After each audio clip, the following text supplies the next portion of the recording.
কে তুমি? তুমি কে? তুমি কাচ্ছাও? তোমার এই অবস্থা কেন?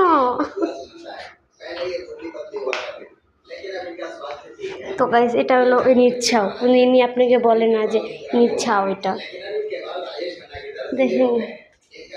এই সকালবেলা ওর শরীর অসুস্থ নেই, খালি পেটে তেঁতুল খাচ্ছে।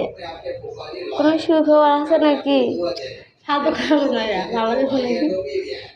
দেখেন, আর ওনার ছাপ দেখেন, কি করে দেখেন, আপনাদের জুম করে দেখেন, মানে আকাম ছাড়া তো কিছু করে না। বাড়ি আর নিয়ে আইসা দিবে গম ফাটিয়ে তোমাকে। ওই দেখেন, অনেক মাইয়ারও খাইতে মন চাইছে।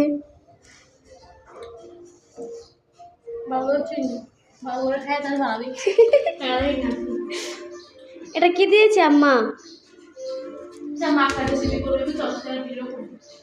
আমি করবো তো, দেখিস পাশা ব্যথা করতেছে তোর ভিডিও করতে গিয়ে।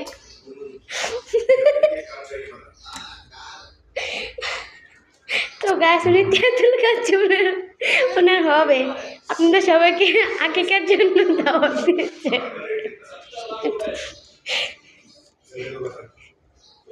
তো গাইস আপনাদের খাইতে আর খাবে না, উনি একে একই খাচ্ছে। তো গাইস কালকে বাজারে গেছিল, কালকে বাজার থেকে যে বড়ই আনছিল, মিষ্টি বড়ই দেখেন 3টা পড়ে রয়েছে। আমার বাসায় বুঝছেন কিছু থাকে না, সব ইন্দ্রের নাই খায়া ফেলায়। পেয়ারা আনছেন, খায়া ফেলছেন। তারপর এই যে তেঁতুল আনছিল, তোমার এই যে কাঁচামরিচ আছে, জলপাই আচার আছে, অনেক কিছু আছে।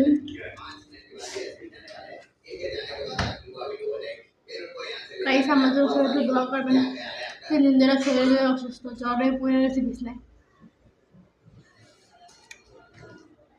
এনার চেহারা দেখে মনে হচ্ছে না গাইস